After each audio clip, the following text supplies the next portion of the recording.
역사상 가장 위대한 날이 온다. 역사상 가장 중요한 날이 온다. 너희는 거룩한 신부이고 나의 사랑하는 자녀이고 성도이기 때문에 이제 나를 맞이할 준비를 해라. 안녕하세요 여러분, 반갑습니다. 오늘은 여러분들 과연 무엇을 준비하면서 살고 있습니까?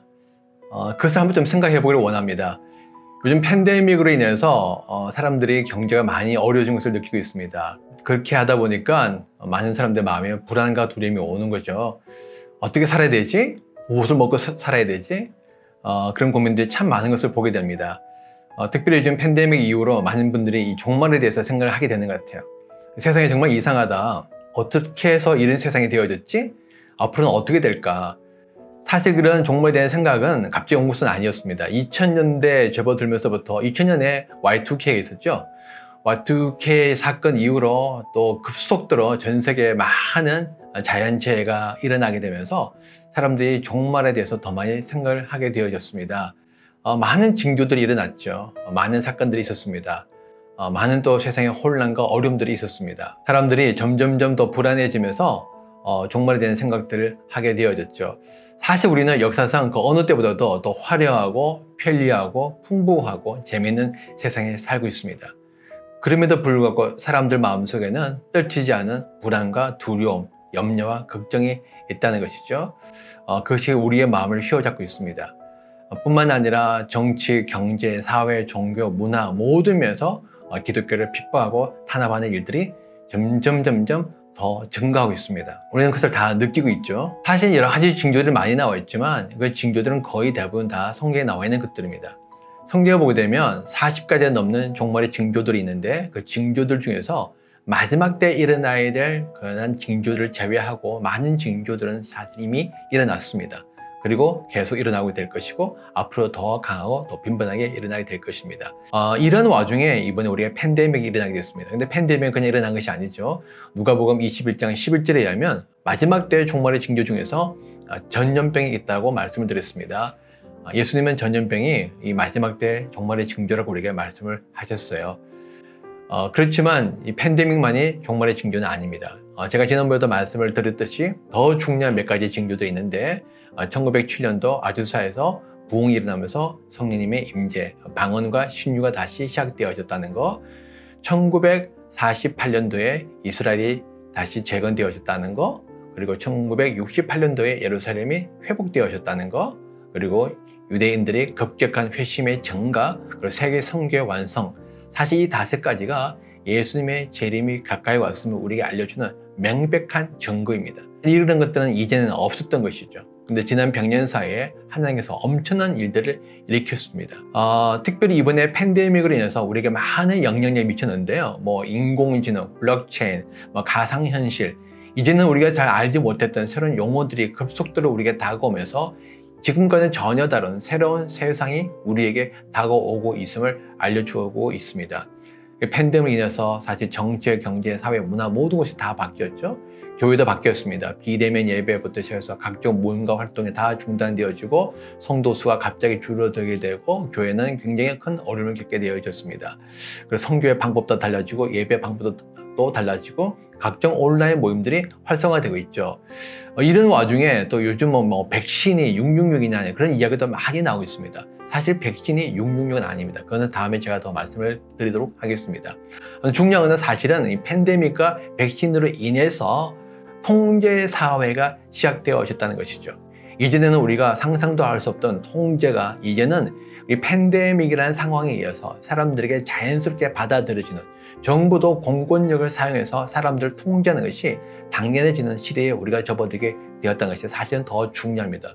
뿐만 아니라 지금은 가상화폐, 굉장히 사람들에게 관심이 많은데 이 디지털 화폐가 사실은 굉장히 중요한 이슈가 될 것입니다. 왜냐하면 이 중국인 지금 사실 다 가상화폐를 다 통제하고 있죠. 그리고 국가 주도적인 디지털 화폐로 바꾸려고 하고 있는데 미국도 가만히 있지 않습니다. 그래서 미국도 이제는 디지털 화폐를 주도하려고 하고 있는데 그렇게 되지만 모든 경제권이 국가 주도적으로 국가에서 통제를 할 수 있게 되어집니다.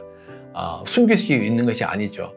정말 우리가 심각하게 생각해야 될 것이 바로 이런 통제 사회, 통제 국가, 통제 시스템이 점차적으로 강화되고 있고 확산되어지고 있고 사람들에게 당연하게 받아들여지고 있다는 것입니다. 왜 이것이 중요하냐? 적그리스도의 제국은 통제 제국입니다. 전 세계를 자기의 통제를 두는데 그 통제 국가가 들어서려면 사실 갑자기 들어선 것은 쉽지 않습니다. 왜? 지금까지 우리는 너무나 많은 자유를 누려왔기 때문에 그렇기 때문에 서서히 이 통제를 받아들일 수밖에 없는 상황 그런 환경으로 몰아가고 있는 것이죠.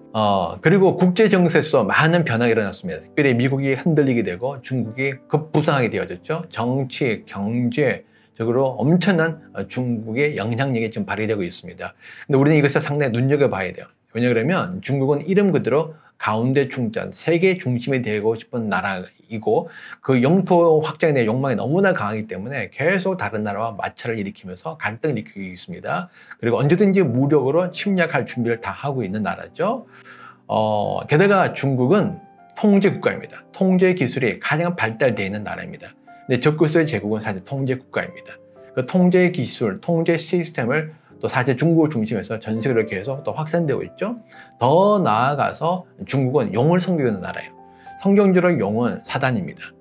중국은 스스로 용의 자손이라고 불리고 있는 나라입니다. 저는 이 중국이라는 나라를 상당히 우리가 이 마지막 때에 주시해야 될 나라라고 생각하고 있습니다. 중요한 거는 뭐냐면 이 모든 상황들을 바라봤을 때 이전에는 상상도 할 수 없던 상황이 우리에게 주어지면서 점차적으로 성경이 말하고 있는 그 상황으로 가고 있다는 거죠. 그 상황은 무엇입니까? 나중에 적그리스도가 세계 단일 제국을 세운다. 적그리스도를 중심으로 해서 사실 세계 단일 제국이 세워지고 통제 국가가 되어질 것이다. 근데 어떻게 그런 일이 일어나게 될 것인가? 근데 이번에 사실은 팬데믹을 해서 그런 제국이 일어날 수 있는 많은 환경들이 조성이 되었다는 것입니다. 이것이 정말 우리가 심각하게 생각해야 될 부분이죠. 특별히 팬데믹으로 인해서 모든 나라가 이 코비드-19이라는 이 바이러스를 이기기 위해서 마음을 모으고 뜻을 모으고 힘을 모으기 시작했다는 것입니다.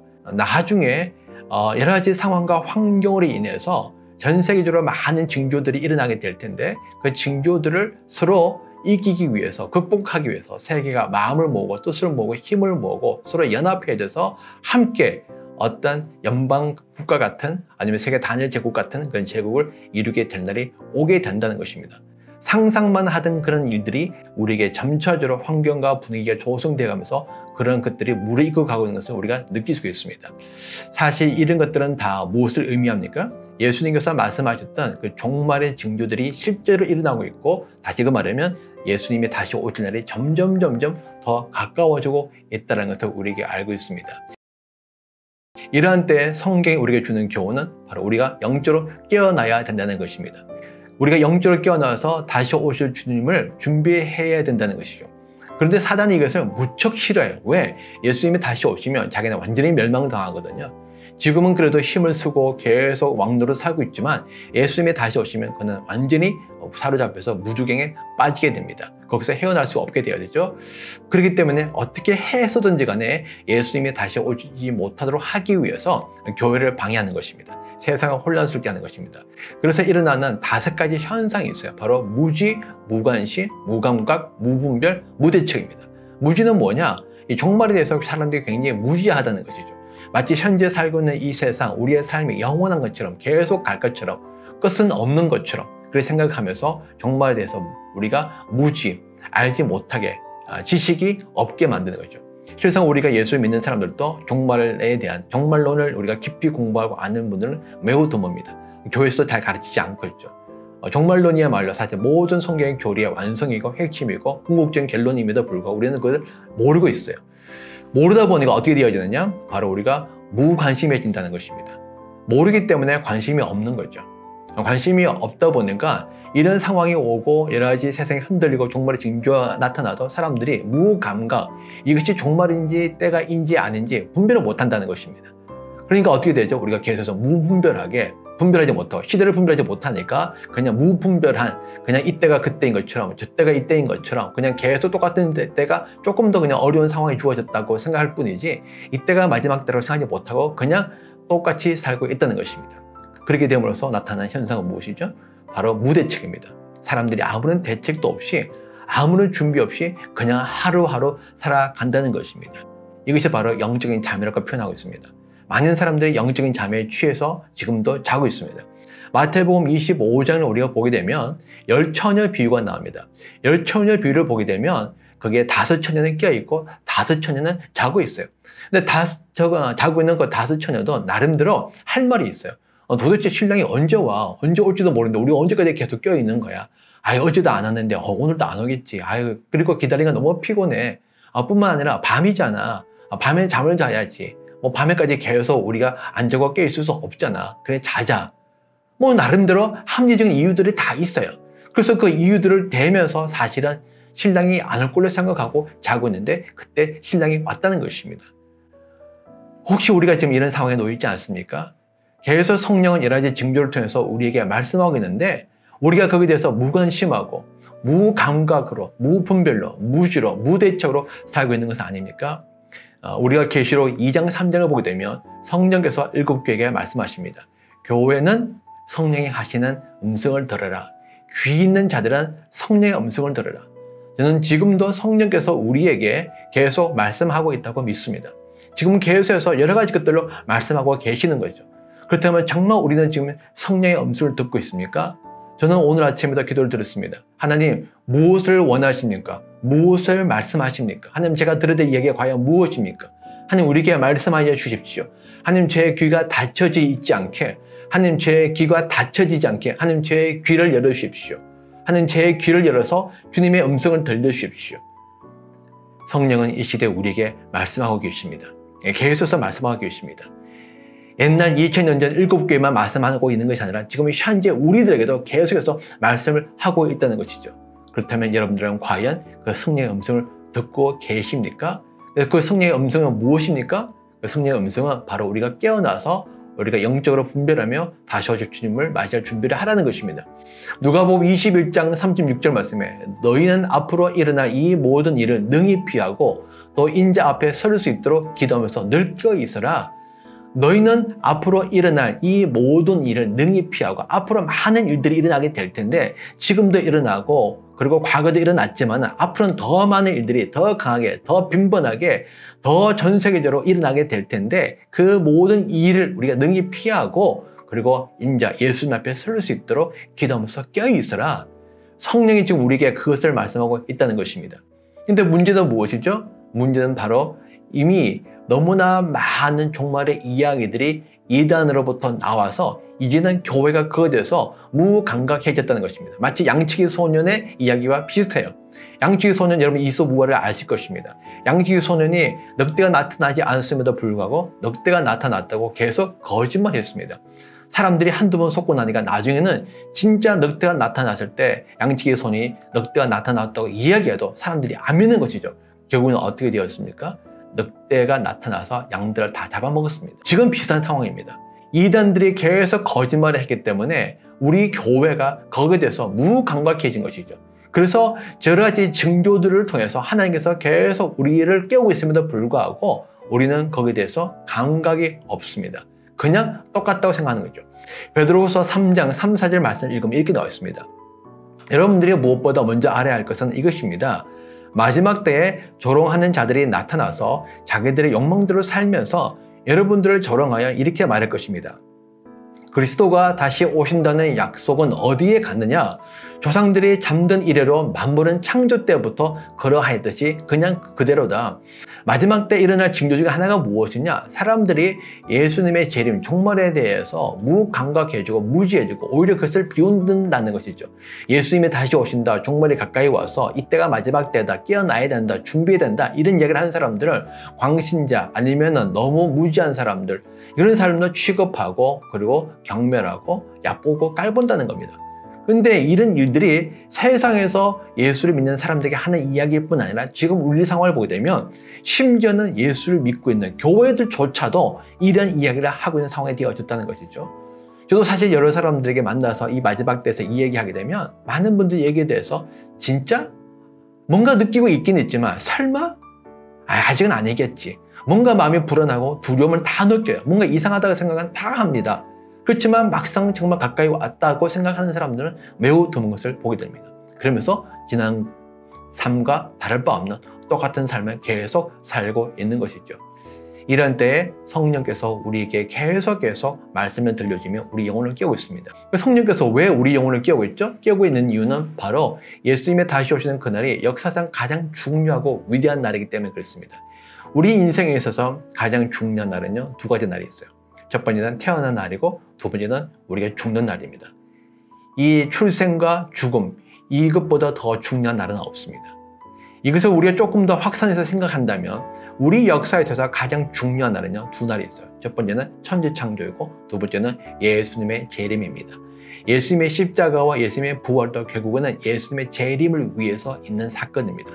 왜? 예수님이 재림하셔야 예수님의 십자가와 예수님의 부활의 그 사건이 완성됐기 때문에 예수님께서 돌아가셔야만 했던, 예수님께서 부활하셔야만 했던 그 모든 목적들이 완성되는 날이 바로 종말이기 때문에 그렇습니다.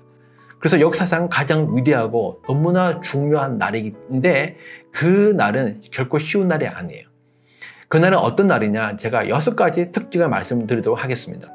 이 종말은요, 이단의 거짓 진리와 세상의 거짓 진리가 난무하는 너무나 혼란스러운 시대가 될 것입니다.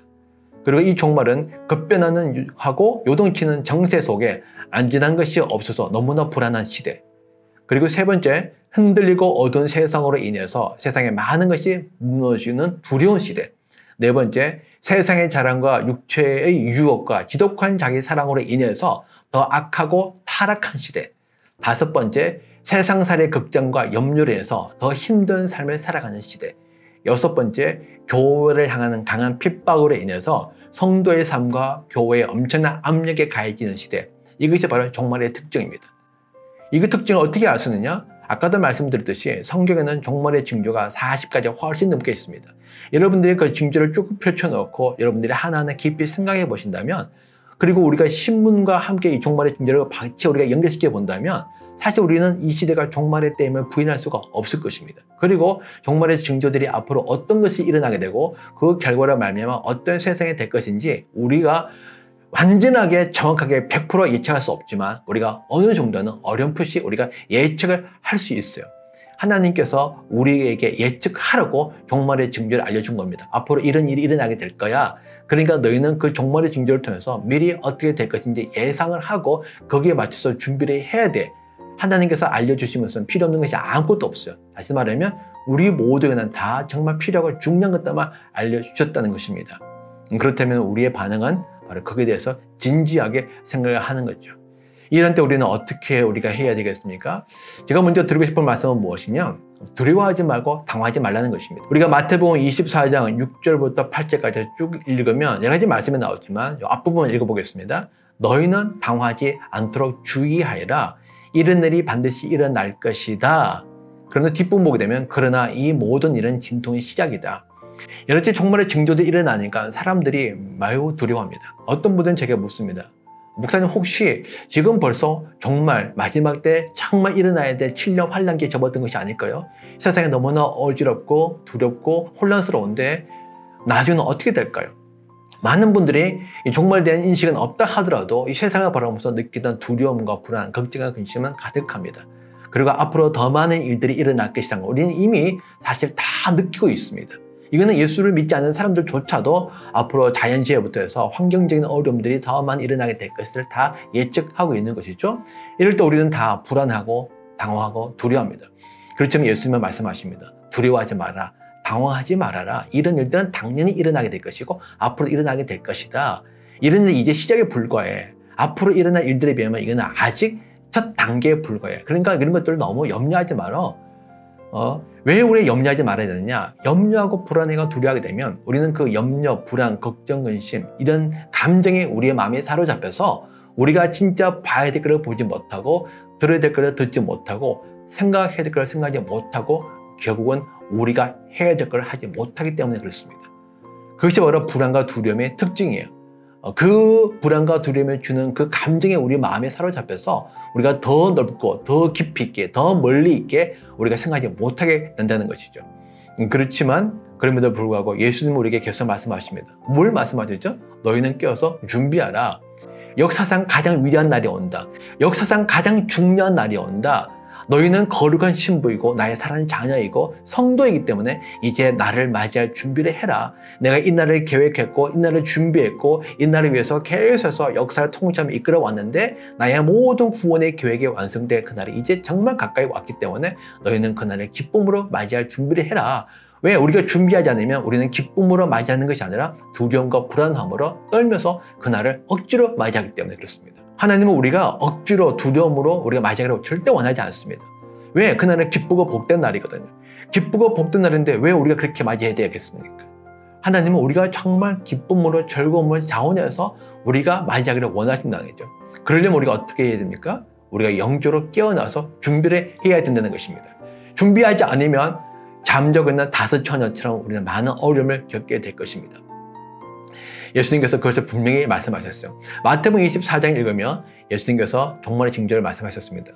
그리고 난 다음에 마태복음 25장에 열처녀와 달란트 비유를 쭉 나눠주고 있어요. 그 말은 뭐냐면 종말에 이런 일들이 일어날 것이기 때문에 이제 너네가 그 종말을 맞이할 때로서 어떻게 살아야 될지 삶을 알려준 겁니다. 먼저 종말에 대해서 예수님께서 쭉 말씀을 나눴습니다.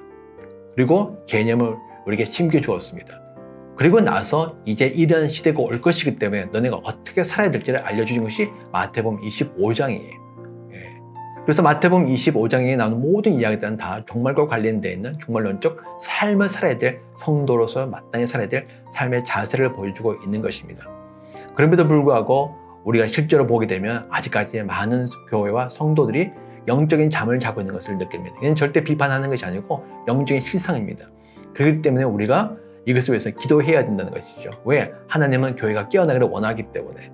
아마 여러분 중에서 이 영상을 보시는 분들은 그나마 그럼에도 불구하고 이 마지막 때에 대해서 종말에 대해서 예수님의 재림에 대해서 관심이 있는 분들일 겁니다. 그분들에게 주님의 주신 부르심은 무엇이냐? 왜 우리에게 이런 부르심을 주셨을까? 그것은 우리만 구원받는 것이 아니라 우리가 깨어서 기도하면서 준비해야 된다는 것이죠. 참으로 아이러니한 것은 이 종말에 대한 관심 있는 사람들이 주로 누구냐? 이단들이에요. 이단들의 특징이 무엇입니까? 이단들은 다 종말론적 신앙으로 뭉쳐있는 사람들입니다. 그들은 정말 종말을 기다리고 재림을 기다리고 있습니다. 그런데 사실 이단들에게 남겨지는 것은 멸망밖에 없어요. 예수님은 이단들을 위해서 오는 것이 아니라 예수님은 정말 구원받을 우리들을 위해서 오시는 것입니다. 우리를 사랑하고 우리를 구원해서 우리와 영원히 살기 위해서 오시는 거예요. 사실 그들에게 남겨지는 것은 심판과 멸망입니다. 그런데 심판받고 멸망받을 이단들은 그것에 대해서 너무나 기다리고 소망하며 준비하고 열정적으로 살고 있는데 진짜 구원받고 예수님과 함께 영원히 살아갈 우리 성도들은 우리 진짜 성도들은 거기에 대해서 무관심하고 있다는 것이죠. 제가 유튜브를 하면서 유튜브 한 지 얼마 되지도 않지만 사람들이 저에게 아니 왜 그렇게 얼굴이 어둡냐는 이야기를 가끔씩 하셨어요. 저도 보니까 제 얼굴이 상당히 어둡더라고요. 그런데 제가 원래 얼굴이 어두운 사람이 아니에요. 뭐 저와 모임을 해보신 분들은 알겠지만 사실은 거의 대부분 웃으면서 저는 일방적으로 강의를 하는 경우가 거의 없습니다. 모든 모임이 관계 중심적이고 대화식으로 나누면서 하기 때문에 사실 굉장히 재밌고 즐겁고 또 굉장히 사실 재미있는 사람이에요. 그런데 이 종말론적 메시지를 전할 때마다 사실 제 마음이 무거워집니다. 왜냐하면 제 마음에 이 긴박감이 있거든요. 정말 이것이 너무나 중요하고 너무나 긴박한데 그것들이 잘 전달되지 않다 보니까 제 얼굴에서 그렇게 표정이 나는 것 같습니다.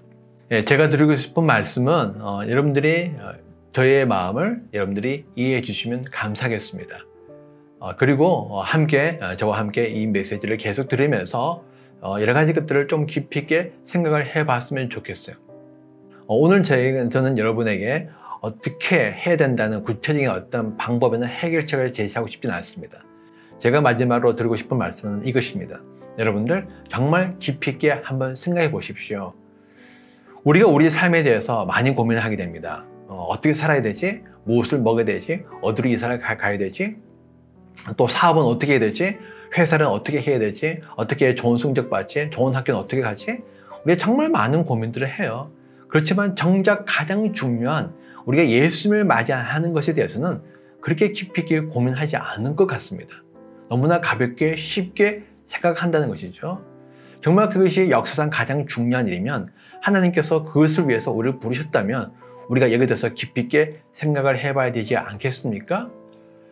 저는 오늘 여러분들에게 이 메시지를 드리면서 다시 한번 이거를 권면드립니다. 여러분 깊이 있게 생각해 보십시오. 시편 143편 5절 말씀에 이런 말씀이 있습니다. 내가 옛날을 기억하고 주님의 그 모든 행적을 돌이켜보며 주님께서 손수 이르신 일들을 깊이 생각합니다. 하나님께서 하신 일들을 깊이 생각한다는 거죠. 우리는 깊이 생각할 때 그 깊은 생각 속에서 하나님을 더 깊이 만나게 됩니다. 표면적인 하나님이 아니고 정말 깊은 곳에 있는 하나님의 마음과 계획과 뜻을, 하나님이 하시는 일들을, 그리고 그 일들이 우리에게 주는 영적 교훈들, 그 의미들을 우리가 알게 된다는 것이죠. 더 나아가서 잠언 24장 32절 말씀에 나는 이것을 보고 마음 깊이 생각하고 교훈을 얻었다. 마음 깊이 생각하고 교훈을 얻었다. 하나님께서 우리에게 많은 말씀을 주고 계신데 그 말씀들을 깊이 생각하면서 영적 교훈을 얻어야 된다는 것입니다. 영적 교훈은 그냥 얻지 않습니다. 영적 교훈은 우리가 깊이 생각해야 됩니다. 하나님 안에서 깊이 생각하는 것이죠. 하나님, 과연 우리가 지금 현재 무엇을 말씀하고 계십니까? 하나님, 과연 이 시대는 어떤 시대입니까? 앞으로는 어떻게 되겠습니까? 우리가 어떻게 살아야 될까요? 우리 목회자들도 마찬가지입니다. 목회자들도 지금 현재 교회를 운영하고 유지하는 것 물론 중요하죠. 그러나 그것보다 더 중요한 것은 이 시대와 다가올 시대 우리가 어떻게 살아야겠습니까? 하나님 앞으로 어떤 시대가 도래하고 있습니까? 우리가 그 시대를 어떻게 맞이해야 될까요?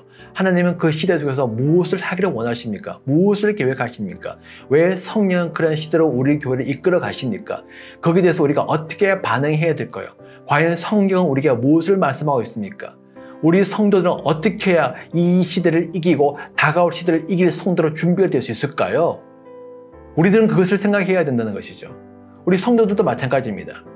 아까도 이야기했듯이 우리가 무엇을 먹고 무엇을 마시고 무엇을 입고 사실 그런 것들은 그렇게 중요한 것이 아닙니다. 진짜 중요한 것은 우리에게 주어지는 이 시간, 이 우리의 삶을 어떻게 살아갈 것인가, 이 시대를 어떻게 살고 다가올 시대를 어떻게 살 것인가, 과연 하나님께서 우리에게 무슨 말씀을 하고 계신가, 성령께서 우리에게 주고 계시는 메시지는 과연 무엇인가, 우리가 들어야 될 이야기는 과연 무엇인가, 우리가 거기에 대해서 어떻게 반응해야 될 것인가. 지금도 사실 점점 우리가 살기 어려운, 믿음을 지키기 어려운 시대에 우리가 접어들고 있는데 앞으로 더 어렵게 될 것이라는 것은 우리는 사실 다 알고 있는 이야기입니다. 그렇다면 우리가 그 시대에 어떻게 우리의 믿음을 이겨야 될 것인가, 우리가 어떻게 그 시대의 영적 싸움을 이길 수 있을 것인가, 어떻게 우리 자녀들에게 이 믿음을 전수할 수 있을 것인가, 어떻게 우리가 마지막 때 승리한 자로서 예수님 앞에 서게 될 것인가. 사실 우리가 진짜 중요한 것은 이런 것들이란 것이죠. 이런 것들을 우리가 깊이 생각해야 된다는 것입니다. 이제는 그것을 고민해야 될 때가 됐다는 것입니다. 여기에 대한 답은 사실 쉽지 않습니다. 하지만 제가 왜 이렇게 고민을 하라고 하느냐, 정말 고민하는 사람이 아니면, 정말 이것에 대해서 심각하게 생각하고 갈등하면서 이것에 대해서 하나님 앞에 무릎 꿇고 기도하는 사람이 아니라면 아무리 이야기해도 이것을 심각하게 받아들이지 않는다는 것입니다. 정말 이것을 중요하게 생각하지 않는다는 것이죠. 그런데 한쪽 귀로 듣고 한쪽 귀로 흘려버린다는 것입니다. 그리고 이거 전혀 상관없이 그냥 어제도 오늘처럼, 오늘도 내일처럼 그냥 계속 흘러가는 삶을 산다는 것입니다. 근데 그런 삶을 살아서는 안 된다는 것입니다. 이제는 더 이상 그런 삶을 살아서는 안 된다는 것입니다. 이제는 우리는 새로운 삶을 살 때가 되어졌습니다. 그 삶은 예수님의 재림에 대해서 깊이 생각하고, 그리고 성령 말씀을 근거로 해서 기도하면서 성령님께 물어가면서 깊이 생각하면서 우리가 어떻게 살아야 될지 고민해야 될 때가 왔다는 것입니다. 저는 여러분들이 그 고민을 하시기 바랍니다. 다른 고민도 있겠지만 저는 그 고민보다 더 중요한 고민은 없다고 생각합니다. 우리는 그것에 대해서 하나님 앞에서 진지하게 이제 받아들이고, 여러분들이 하나님 앞에서 겸손함으로 주님의 음성을 들으면서 그 음성을 따라서 사시는 영적인 축복이 있기를 바랍니다. 그렇다면 하나님께서 분명히 여러분에게 말씀하여 주실 것입니다. 하나님께서 분명히 여러분들 가야 될 길을 알려주실 것입니다. 그리고 이 시대가 어떤 시대인지 말씀하여 주실 것입니다. 단지 중요한 것은 우리가 정말 들을 마음이 있느냐, 정말 간절히 듣고자 하느냐, 그리고 하나님의 무릎 꿇으면서 하나님 말씀을 근거로 해서 우리가 생각하느냐, 거기에 달려있는 것이죠. 잠깐 기도하겠습니다. 주님, 여러 가지 징조를 통해서 이 시대가 마지막 시대임을 성령은 계속 우리에게 말씀하고 계십니다. 우리가 그 음성을 듣기를 원합니다. 주님, 더 말씀하여 주시고 우리 영혼을 깨워주십시오. 우리 사랑하는 성도들이, 이 시대의 교회들이 참으로 주님의 음성을 듣고 성령의 음성을 듣고 영적으로 깨어나서 다시 오실 주님을 맞이하기를 원합니다. 그 영광스럽고 복된 날, 그렇지만 너무나 힘든 그러나 어려운 상황에 다가오는 그날, 하나님 이 두 가지 것들이 동시에 일어나게 될 텐데 우리가 영적으로 깨어나서 정말 지혜롭게 분별력 있게 우리가 우리의 삶을 준비할 수 있는, 우리의 믿음을 준비할 수 있는 우리 성도들에게 축복하여 주십시오. 예수님 이름으로 감사하며 기도합니다. 아멘.